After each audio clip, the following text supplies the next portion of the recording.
The newest Godzilla movie is far more significant than you realize. Not just because it's a new Toho film with a meaningful emotional core, but that audiences are absolutely loving it. Aside from a few numbskulls, fans and critics are adoring and praising this film. Yeah, critics are praising a Godzilla film. It's almost as if it took 70 years for that to happen again. It's already gotten an extension of theaters and has become the largest grossing live-action Japanese film in America. In fact, with the release of the newest Miyazaki film, Japan is dominating box offices. Not only that, it's likely to be a nominee for the Oscars. I cannot believe I just said that. As a fan of this series for nearly my entire life, this is monumental. There has always been a sort of alienation with being a Godzilla fan. Most recall it as being cheesy monster movies, and I never really knew anyone who had a genuine interest in it. But this is becoming a sort of a phenomenon. More and more people are getting interested to see it. Why? Well, take notes everyone. Here's why -1 works, and how Takashi Yamazaki saved the franchise. Keep in mind, the film is still in theaters, so I don't have access to much footage for analysis. More often than not, these films don't have a plot. The original 1954, of course, did, and a few sequels had interesting concepts. 2014 attempted to have a plot, but unfortunately it wasn't really that good. The story in -1 is a war drama, essentially. We follow a Japanese kamikaze pilot's return home to a destroyed Japan. It's an interesting perspective to go even further back in time than any of these films had before, not counting time travel. Lots of post-war Japanese cinema, which the original Godzilla is, focus their time a few years after the war, for obvious reasons. There are plenty of great films that present the overall mood of a scorned and beaten Japan during the Reconstruction and Westernization periods. These films often critique the loss of tradition, moving into a new era while also examining how afflicted the lesser class are and just the overall despair of a country ravaged by war. -1 chooses to go back before the time of the original to the closing weeks of the war. I genuinely cannot think of many films that look at this particular time, nor one that shows it in such great care and detail. The closest I can think is Grave of the Fireflies, and that's not really the comparison that I want to make. That film is more so focused on the disillusionment and the death of the Japanese spirit during war, though some of that is evident in this picture with its protagonist. It's jarring, to say the least, that there is a protagonist in a Godzilla film. Even the original juggles around multiple characters, and they kept getting progressively more out of hand in the sequels with absurd subplots that exist purely to move the story forward so that the action can happen.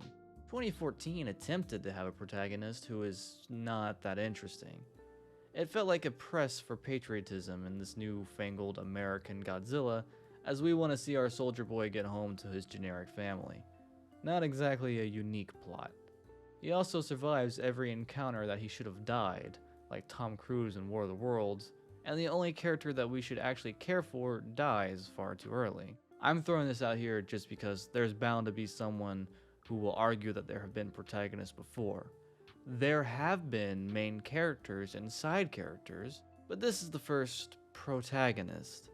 A character who we, the audience, are emotionally attached to, and his struggle and strife is the emotional core of the film. When this character survives an event that he should have died, we feel more pain and suffering for him.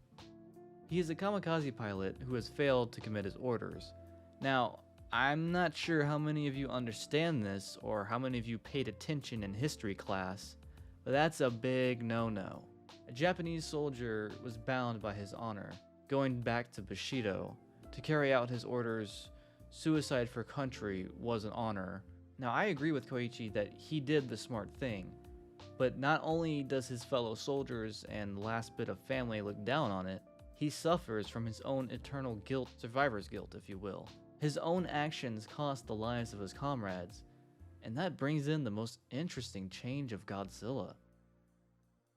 Godzilla has been a message for many things, none so important as the original film, He was an allegory for the atomic bombings, the consequences of war, the flaws and warning of scientific progressions. And somehow he ended up being a symbol for kids to stand up to their bullies. It's kind of weird how we skipped this whole step.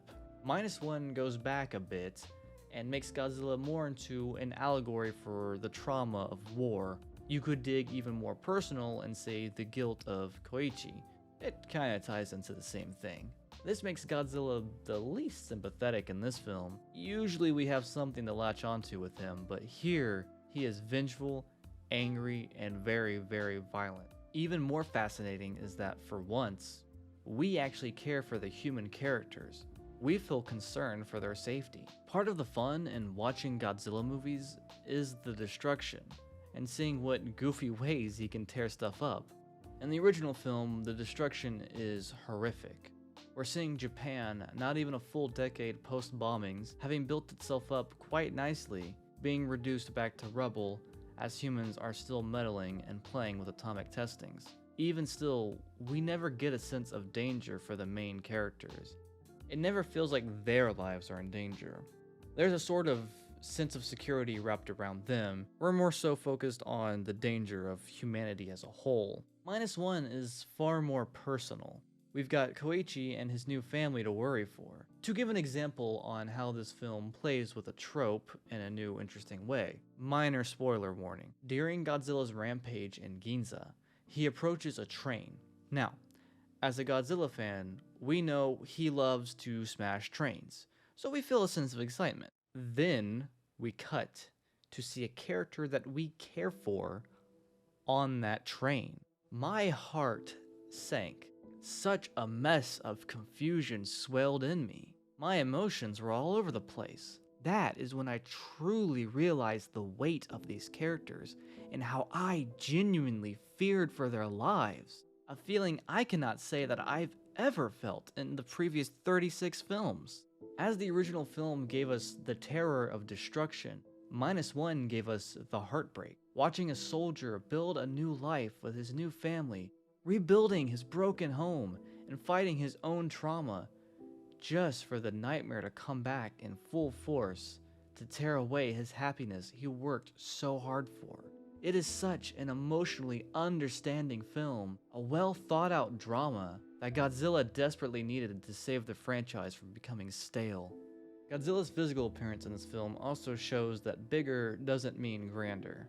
As the last few films have all been about larger budgets, bigger monsters, bigger arenas, it comes off far too light, and there's very little for us to attach ourselves to, or to care about.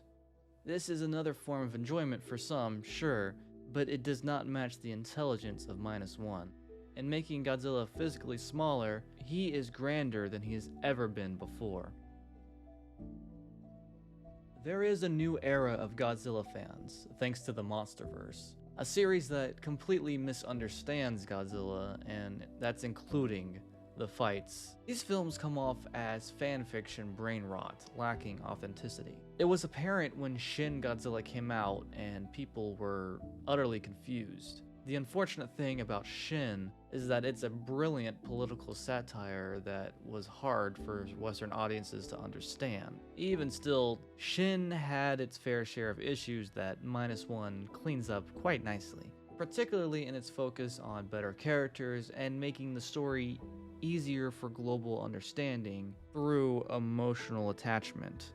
Shin was probably the best contemporary way to view Godzilla, but -1 truly embodies Honda and Tanaka's vision for a modern audience. There are a few people who still don't seem to understand the weight of this film or the original. Perhaps they find it too melodramatic, and there are no monster fights. I find it heartbreaking that the expectation has come to that. It's disgusting to look down on this masterfully crafted film, made in under $15 million, with visuals that blow all of these major blockbusters out of the water.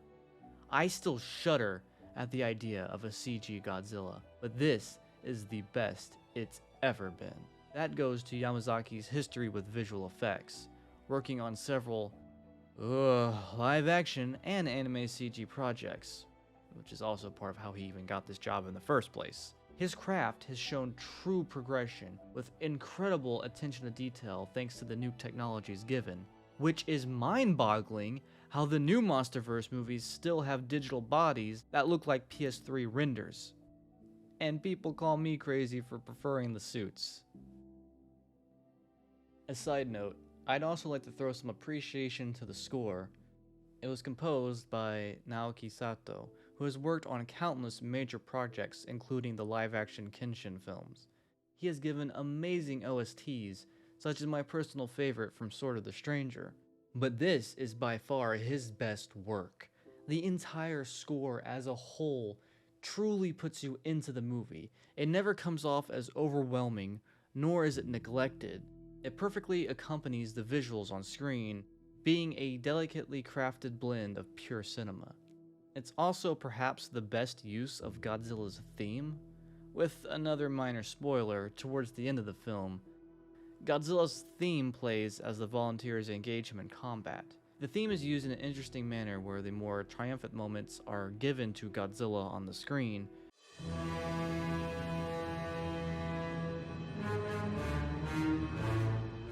and then the more march sections are given to the military,